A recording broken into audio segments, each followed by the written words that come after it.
In ker je to tako nekoč malce zgodovinski trenutek, ne,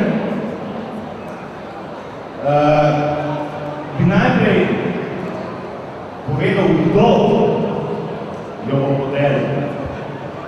Podelila jo bo Mija Dajman, kar je velika čast za novorojenega Zlatega Stojana. Aplauz!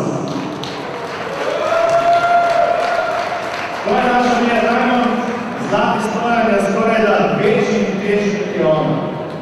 To verjetno veste, da pomeni tudi določeno težo argumentov in določeno težo na področju industrije za odraste.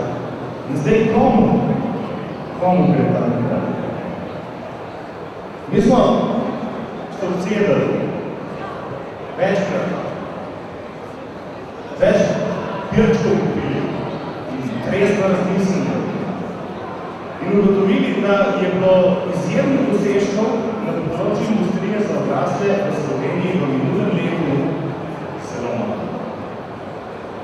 In ko smo potem metali ven vse tisto, kar končalcev ni slovensko, je ostalo eno samo in edino ime, glede katerega smo se čisto vsi strinjali, da bi si zaslužil prvega Zlatega Stojana.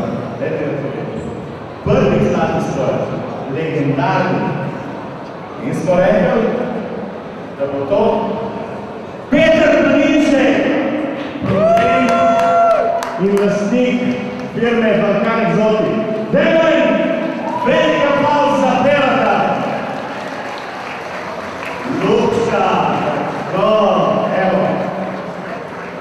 Pero ni naredil sam domačega porno filma. Naredil je porno film s domačo igralko in še nekaj naredil. S svojim porno filmom je pripomogel k turizmu svojega domačega mesta Celja. In pripomogel je do te mere, da mu je kulturni zavod, ki bdi nad Celjskim gradom, naredil zelo dobro promocijo. In zato Peratu iskreno čestitam. Dajmo aplauz! Prvi Zlati Stojan je podeljen, dragi moji in dragi moje. Samo eden lahko dobi prvega Zlatega Stojana. In jaz mislim, da je dobro, da Peratu malo besedo prepustimo. Jaz vem, koliko je trpel, ki je snemal ta film, koliko dela je bilo vloženega, koliko sredstev je bilo vloženih, kako se je statistični matrov. To je za knjigo napisano. A boš knjigo napisano? Ja, v tem filmu sigurno ne.